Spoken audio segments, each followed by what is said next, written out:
জামা কাপড় লোড করে দিয়েছি আর এখন আমরা যেতে চলেছি দাদাজির বাড়িতে। কারণ দাদাজি আমার সঙ্গে স্পেশালভাবে দুদিনের জন্য এই বাসটাকে চেয়েছে। দাদাজি নাকি কোথাও যাবে এরকমই একটা কিছু। আর সিনচ্যান কোথায় গেলি তুই? আরে সিনচ্যান, তোকে আমি কখন থেকে ডাকছি। আরে সিনচ্যান, আরে এখন এত তাড়াহুড়োর মধ্যে সিনচ্যান কোথায় চলে গেল? এখানেই তো সিনচ্যান ছিল। আরে সিনচ্যান, আরে সিনচ্যান কোথায় তুই? এখানেই তো তুই ছিলিস, আর কোথায় চলে গেলি তুই এখানে? এই তো ফ্রেগেন ভাই, আমি তোমার পেছনে লুকিয়েছিলাম আর তুমি আমাকে দেখতেই পাওনি। আমি তো তোমার সাথে যেহেতু লুকোচুরি খেলছিলাম। আরে হ্যাঁ, আমাদের সুটকেস, আমাদের জামা কাপড় সবকিছু বাসে লোড করে দিয়েছে তো। আরে সিনচ্যান, হ্যাঁ লোড করে দিয়েছি, কিন্তু তোর এই সময় মজা করার টাইম। এখন আমরা দাদাজির বাড়ি যেতে চলেছি। আর দাদাজির বাড়িতে কালকে সকালের মধ্যে পৌঁছাতে হবে, না হলে দাদাজি রেগে যাবে। কারণ দাদাজি সকালবেলার মধ্যেই এই বাসটাকে চেয়েছে। আরে সিনচ্যান কোথায় গেলি? তাড়াতাড়ি আয়, আমরা বাসে করে এক্ষুনি চলে যাব। ফ্রেগেন ভাই, তুমি খুব তাড়াহুড়ো করো, জানো তো এটা সাজতে গুজতে টাইম তো লাগে। আরে সিনচ্যান, তুই আবার কিসে সাজগোজ করবি? তুই আবার মেয়ে নাকি যে তোর ওদের সাজতে গুজতে টাইম লাগবে? কিন্তু ফ্রেগেন ভাই, একটা জিনিস, যে তুমি বাসা চালাতে পারবে তো? আরে সিনচ্যান, তুই কি বলছিস? মানে এরকম বাস আমি কত চালিয়েছি আর তুই বলছিস চালাতে পারবো না? ব্যাপার কি বলতো সিনচ্যান? তোর কি আমার উপরে কোনো রকম কিছু ডাউট আছে? আরে ফ্রেগেন ভাই, ডাউট তো কিছু নেই, কিন্তু আরে কোনো কিন্তু না, তুই যাবি তো চ, না হলে আমি একা যাচ্ছি। আরে ফ্রেগেন ভাই, রাখবো না, আমি আসছি। কারণ আমরা এতদিন পরে দাদাজির বাড়ি যাব, দাদাজির সাথে দেখা হবে, এটা কত আনন্দের কথা। কিন্তু দাদাজির বাড়িটা অনেকটা দূর, সেটা হচ্ছে একেবারে গ্রামে থাকে আমার দাদাজি।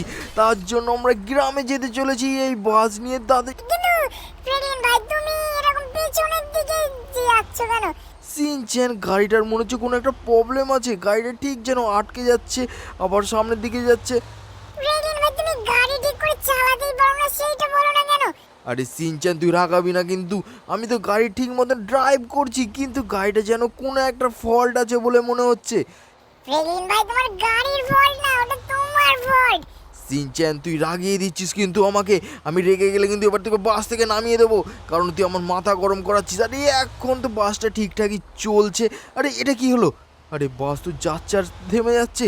আরে সিনচ্যান, এবার তো বাসের সত্যি সত্যি কোনো প্রবলেম চলে এসেছে। এ তো আগে আর যাচ্ছে না, গাড়ি স্টার্ট বন্ধ হয়ে গেছে। আরে এটা কি করে সম্ভব যে এখন আমরা দাদাজির বাড়ি যেতে চলেছি, কিন্তু এখনই বাস বন্ধ হয়ে গেল? ফ্রেগেন ভাই, বাসটা আমাদের তুমিই বন্ধ করেছো। সিনচ্যান, তুই আবার রাগাচ্ছিস, এবার তোকে আমি মেরে তোর মাথা ফাটিয়ে দেবো। আমি কেন বাস বন্ধ করব? আমি তো দাদাজির বাড়ি যাওয়ার জন্য তাড়াহুড়ো করছি। আর এই সময় যদি বাস খারাপ হয়ে যায় তাহলে সেটা কি আমার দোষ? এখন একটাই কাজ হচ্ছে একে সার্ভিস সেন্টারে নিয়ে যাওয়ার। আর একে খারাপ হওয়ার কথা ছিল, একে মেরে মনে হচ্ছে এখনই সব কিছু ভেঙে চুরে একাকার করে দিই। কারণে আমাকে সকালবেলার মধ্যে দাদাজির বাড়িতে পৌঁছাতে হবে তো ওই বাসটাকে নিয়ে। কারণ দাদাজি সকালবেলায় নাকি কোথাও বেরোবে তাদের বন্ধুদের নিয়ে, আর এখনই বাসটার খারাপ হওয়ার কথা ছিল। সিনচ্যান, তুই একটা কাজ করছো, আমরা দুজন মিলে এইখান দিয়ে হাঁটা দিই একবারে সার্ভিস সেন্টারে, তাহলে খুব তাড়াতাড়ি পৌঁছে যাব আর সার্ভিস সেন্টার থেকে লোক নিয়ে চলে আসব। এটাই একটা কাজ হতে পারে। তো চল সিনচ্যান, তাড়াতাড়ি চলাই। ফ্রেগেন ভাই, এই জঙ্গলের মধ্যে দিয়ে যাবে? এই জঙ্গলের মধ্যে দিয়ে যেতে তোমার ভয় লাগবে? আমি যাব না ফ্রেগেন ভাই, তুমি যাও। আরে সিনচ্যান, তাড়াতাড়ি আয়। আরে কোথায় গেলি তুই? আরে সিনচ্যান, এটা জঙ্গল কোথায়? তুই তাড়াতাড়ি আসবি তো, এখানে লেট কর। আরে ফ্রেগেন ভাই, তুমি দাঁড়াও দাঁড়াও দাঁড়াও, তাহলে একসাথে যাব। কারণ এই জঙ্গল বঙ্গল দেখলে আমার ভয় লাগে। আরে সিনচ্যান, তুই মানে তোর মাথায় কিচ্ছু নেই, এখানে জঙ্গল কোথায়? দুই চারটে গাছ আছে আর সেটাকে দেখে ভয় পাচ্ছিস? তাড়াতাড়ি চ।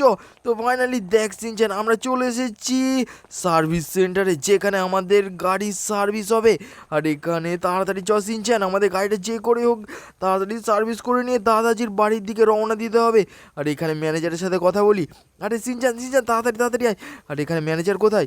আরে ম্যানেজার সাহেব, তাড়াতাড়ি আমাদের সঙ্গে হেল্প করুন, আমাদের একটা প্রয়োজন আছে। স্যার বলুন, আপনাদের কি প্রয়োজন আর আমি আপনার কী রকমভাবে হেল্প করতে পারি, তাড়াতাড়ি বলুন স্যার। আরে সেরকম কিছু না, মানে আমাদের রাস্তার মাঝখানে বাসটা খারাপ হয়ে গেছে আর আমাদের বাসটা কোনো রকমভাবে আগে যাচ্ছে না। তো আপনাদের এখান থেকে যদি কোনো একটা